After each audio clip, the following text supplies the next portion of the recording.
दोस्तों, आज हम लोग तत्वों का आवर्ती गुण पढ़ेंगे। देखिए, तत्वों के गुण उनके इलेक्ट्रॉनिक विन्यास पर निर्भर करते हैं। जिन तत्वों के बाह्यतम कोश के इलेक्ट्रॉनिक विन्यास समान होता है, उनके गुणों में भी समानता होती है।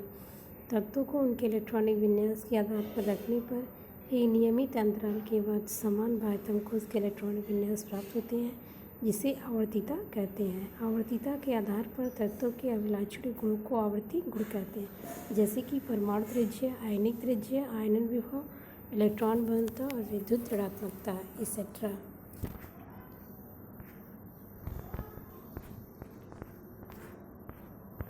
उसके बाद देखिए परमाणु त्रिज्या।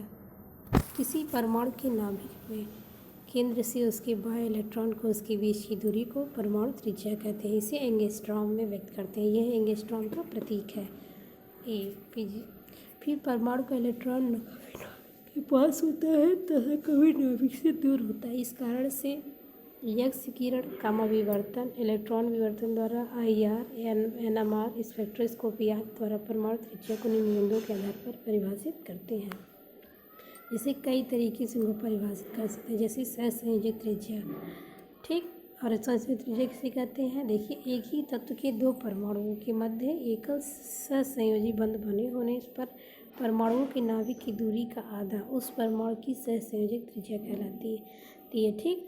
अब देखिए यहाँ पे जैसे क्लोरीन के दो परमाणु हैं और क्लोरीन के बीच में क्या है, एक सहसंयोजी बंध बना है और दोनों के केंद्र से कितने की बीच दूरी है, 1.98 एंगस्ट्रॉम और एक परमाणु की त्रिज्या कितनी है, 0.99 एंगस्ट्रॉम।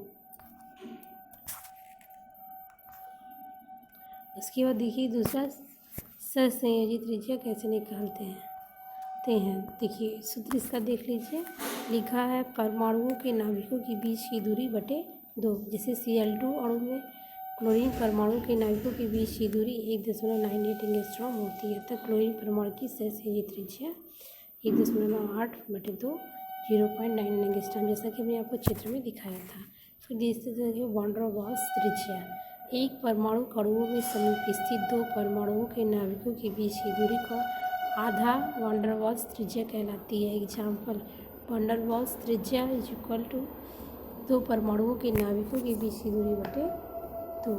फिर क्लोरीन के दो परमाणुओं के बीच स्थित दो क्लोरीन परमाणुओं के नाभिकों के बीच की दूरी 3.6 एंगस्ट्रॉम। तो क्लोरीन परमाणु की वॉन डेर वाल्स त्रिज्या 1.8 एंगस्ट्रॉम है। फिर उसके बाद देखिए परमाणु त्रिज्या की आवर्तीता, मतलब आवर्त में जाने पर परमाणु त्रिज्या घटता है कि बढ़ता है और वर्ग में जाने पर क्या होता है। तो आवर्त में देखिए क्या होता है। और आवर्त किसे कहते हैं, आप सभी लोग को मालूम है कि जो क्षैतिज लाइन होती है उसी को हम आवर्त कहते हैं। देखिए, किसी आवर्त में बाएं से दाएं जाने पर तत्वों की परमाणु त्रिज्या घट जाती है। कारण क्या है इसका? देखिए, किसी आवर्त में बाएं से दाएं जाने पर कोषों की संख्या में परिवर्तन नहीं होता, किंतु परमाणु क्रमांक क्रमिक रूप से बढ़ता है। कहने का मतलब ये जो उनके कोष हैं वो नहीं बढ़ते हैं, लेकिन उनकी परमाणु क्रमांक बढ़ता है, जिससे तत्व के प्रभावी नाभिकीय आवेश में वृद्धि हो जाती है। और इसी कारण से आवर्त में बाएं से दाएं जाने पर परमाणु त्रिज्या घट जाती है। और फिर अब देखिए वर्ग किसे कहते हैं? जो हॉरिजॉन्टल होता है उसी को वर्ग कहते हैं। किसी वर्ग में ऊपर से नीचे जाने पर तत्वों की परमाणु त्रिज्या में वृद्धि होती है। कारण क्या है? वर्ग में ऊपर से नीचे की ओर जाने पर कोषों की संख्या में वृद्धि होती है, ठीक। तथा तत्वों के प्रभावी नाभिकीय आवेश में वृद्धि के प्रभाव को बाह्यतम कोष से पिछले कोष के इलेक्ट्रॉन निष्प्रभावी कर देते हैं। इस कारण से किसी वर्ग में ऊपर से नीचे की ओर जाने पर परमाणु त्रिज्या में वृद्धि होती है। फिर देखिए दूसरा आयनिक त्रिज्या किसे कहते हैं? किसी आयन के नाभिक से उसके बाह्यतम कोष के बीच की दूरी आयनिक त्रिज्या कहलाती है। फिर देखिए आयनिक त्रिज्या दो धनायन या त्रिडायन। फिर धनायन की त्रिज्या देखिए, धनायन की त्रिज्या के प्रमुख तथ्य निम्न है। धनायन की त्रिज्या सदैव अपने परमाणु की त्रिज्या से छोटी होती है। कारण क्या है? सिंपल सी बात है, जब कोई भी तत्व धनायन बनता है तो उसमें इलेक्ट्रॉन निकलता है, तो इलेक्ट्रॉन निकलने से उसके परमाणु क्रमांक में भी कमी होती है। जब परमाणु क्रमांक में कमी होगी तो उसकी त्रिज्या भी कमी होगी। वही इसमें देखिए कारण दिया है, धनायन बनने में परमाणु द्वारा इलेक्ट्रॉन का त्याग होता है, जिससे प्रभावी नाभिकीय आवेश में वृद्धि हो जाती है और इस कारण से धनायन की त्रिज्या अपने परमाणु से छोटी होती है। जैसे एग्जाम्पल के तौर पे सोडियम परमाणु में देखिए 2 8 है, जिसका इलेक्ट्रॉनिक विन्यास में कोष की संख्या 3 है, जबकि सोडियम आयन यानी पे प्लस चार्ज को 2 और 8 कोष की संख्या 2 है, जिससे सोडियम की त्रिज्या सोडियम परमाणु की त्रिज्या से छोटी हो जाती है।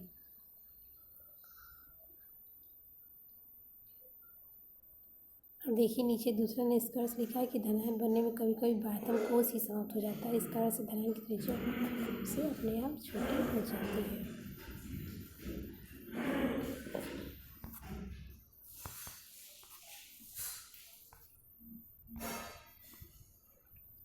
फिर दूसरा देखिए, ऐसे धनायन जिनमें इलेक्ट्रॉनों की संख्या समान हो, उन धनायनों में जिन धनायनों में प्रोटॉनों की संख्या अधिक होती है, जिस पर धनावेशों की संख्या अधिक होती है, उनकी यानी त्रिज्या सदैव छोटी होती है।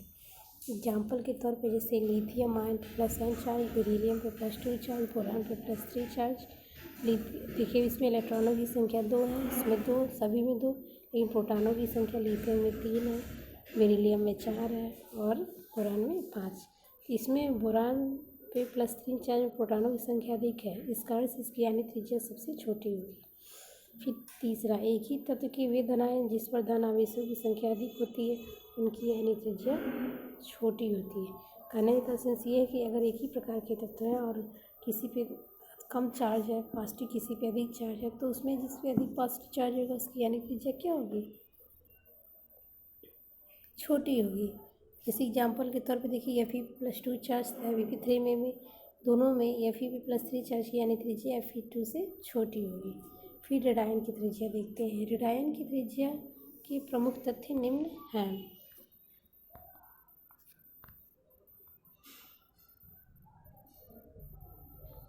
देखिए पहला, रेडायन की त्रिज्या सदैव अपने की त्रिज्या से बड़ी होती है। अब इसका कारण क्या है? कोई भी तत्व है तो रेडायन कब बनता है? जब वो किसी से इलेक्ट्रॉन क्या करता है? ग्रहण कर लेता है, तब वो रेडायन बनता है। ठीक, इसका कारण देखिए, रेडायन बनने में परमाणु द्वारा इलेक्ट्रॉन का ग्रहण होता है, जिसके कारण से इलेक्ट्रॉनों की संख्या और प्रभावी नाभिकीय आवेश में क्या हो जाती है? वृद्धि हो जाती है। इससे रेडायन की त्रिज्या अपने परमाणु की त्रिज्या से बड़ी होती है। फिर दूसरा देखिए, ऐसी रेडायन जिनमें इलेक्ट्रॉनों की संख्या समान होती है, उनमें वे रेडायन जिनमें प्रोटॉनों की संख्या कम होती है या रेडायनों की संख्या अधिक होती है, तो उस रेडायन की त्रिज्या बड़ी होती है। उस रेडायन की त्रिज्या बड़ी होती है। एग्जाम्पल के तौर पे फ्लोरीन पे -1 चार्ज, ऑक्सीजन पे -2 चार्ज, नाइट्रोजन पे 3 चार्ज। तो इलेक्ट्रॉनों की संख्या फ्लोरीन में 10 है, ऑक्सीजन में भी 10 है, नाइट्रोजन में भी 10 है, लेकिन प्रोटॉनों की संख्या फ्लोरीन में देखिए 9 है और ऑक्सीजन में 8 है, नाइट्रोजन में 7 है। इसीलिए इसमें देखिए, इसमें नाइट्रोजन -3 चार्ज में प्रोटॉनों की संख्या सबसे कम है तथा ऋण आवेशों की संख्या सबसे अधिक है। इस कारण से नाइट्रोजन की त्रिज्या इनमें सबसे बड़ी होगी। फिर उसके बाद तीसरा देखिए, एक ही तत्व के वे रेडायन जिनमें ऋणात्मक आवेशों की संख्या अधिक होती है, उनकी यानी त्रिज्या बड़ी होती है। यहाँ पे देखिए एग्जाम्पल नहीं दिया है, लेकिन आपको हम एग्जाम्पल के तौर पे दिखाएं। जैसे मान लीजिए, ठीक, ऑक्सीजन पे -2 चार्ज और ऑक्सीजन पे 1 चार्ज है मान लीजिए, तो उसमें सिंपल सी बात है कि ऑक्सीजन पे -2 चार्ज होगा तो उसकी यानी त्रिज्या बड़ी होगी और ऑक्सीजन पे -1 चार्ज की त्रिज्या छोटी होगी। तो इसमें वही कहा गया कि एक ही तत्व के रेडायन जिनमें ऋणात्मक आवेशों की संख्या अधिक होगी, उसकी यानी त्रिज्या बड़ी होगी।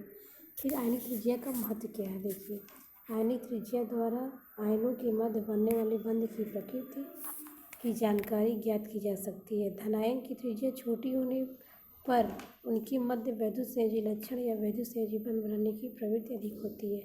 रेडायन की त्रिज्या छोटी और धनायन की त्रिज्या छोटी, रेडायन की त्रिज्या बड़ी होने पर उनके मध्य सहसंयोजी लक्षण बंद बनने की प्रवृत्ति अधिक होती है। फिर देखिए परमाणु त्रिज्या को प्रभावित करने वाले कारक क्या है, मतलब कौन कौन परमाणु की त्रिज्या को प्रभावित करते हैं। पहला देखिए कोषों की संख्या। कोषों की संख्या बढ़ने पर परमाणु की त्रिज्या में क्या होता है, वृद्धि होता है। फिर देखिए दूसरा प्रभावी नाभिकीय आवेश। ठीक, किसी तत्व के परमाणु का प्रभावी नाभिकीय आवेश उसके नाभिक में उपस्थित प्रोटॉनों की संख्या पर निर्भर करता है। प्रभावी नाभिकीय आवेश के बढ़ने पर परमाणु की त्रिज्या क्या होती है, घटती है। फिर आनन विभव देखिए किसे कहते हैं, किसी तत्व के विलग गैसीय परमाणु के बाह्यतम कोश से एक इलेक्ट्रॉन को पूर्णतः निकालने के लिए आवश्यक ऊर्जा को आयनन विभव या आयनन ऊर्जा कहते हैं। आयनन विभव को इलेक्ट्रॉन वोल्ट प्रति परमाणु में मापते हैं।